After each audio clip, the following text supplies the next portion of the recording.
Career प्रथम match रे शून्य आउट होइतिबा महेंद्र सिंह धोनी दिने क्रिकेटर बेताज बादशाह बनिजिबे ताहा केही जानि नथिले एवं शून्य रन रे रन आउट होई क्रिकेट यात्रा आरंभ करिथिबा माही 2019 विश्वकप रे मध्य रन आउट होई निज अंतर्जातीय क्यारियर रो शेष गार टाणिथिले।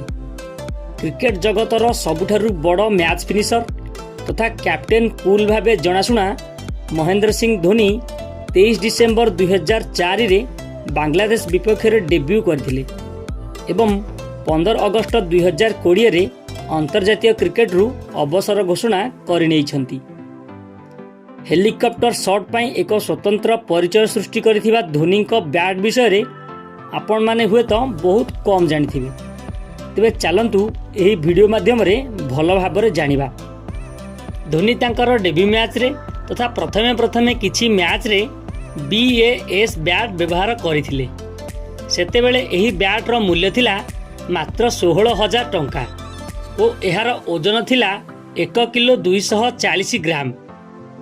परवर्ती समय रे रिबॉक कंपनी धोनी को सह चुक्ति करिवारु धोनी RBK बैट रे खेलिथिले और एही बैट रो दाम थिला 20,000 टंका और ओजन थिला 1 किलो 250 ग्राम। परवर्ती समय रे यह RBK रु रिबॉक हो जाइथिला।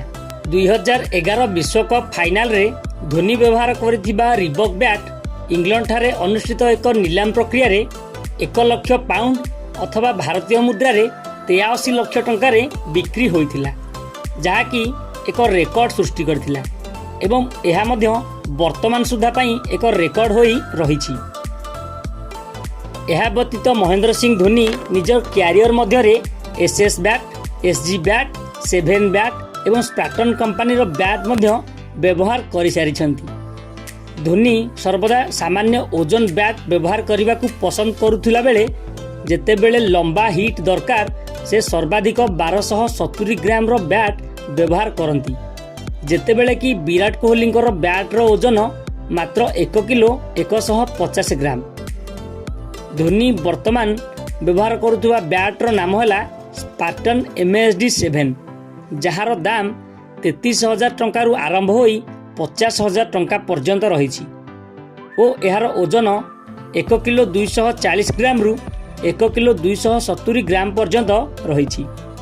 सबुठारु खासियत है धोनी को बैट रो डिजाइन एवं शेप। से व्यवहार करुवा बैट रो बॉटम साइड टिके कर्व अर्थात अग्रभागटी अर्धचंद्र आकृति विशिष्ट होइथाय। यह यर्कर बॉल को सठिक भाव में सामना करने को सपोर्ट करिथाय। से जहाँ भी हेउ एबे तो आउ धोनी को नीलदर्शी रे टीम इंडिया रे देखिबा को मिलियो नाही, किंतु तांकर रणनीति, कूलनेस और हेलिकॉप्टर शॉट आंभर एवं क्रिकेटर मानकु निश्चिंत प्रभावित करिवो एवं समस्तंकर स्मरणीय होई रहिबो। वीडियो भल लागिथिले वीडियो को लाइक करंतु एवं एपरी नॉलेजेबल वीडियो देखिया पई हमर चैनल को सब्सक्राइब करंतु। बहुमूल्य समय देई वीडियो देखिथिबारु आपण मानकु बहुत बहुत धन्यवाद।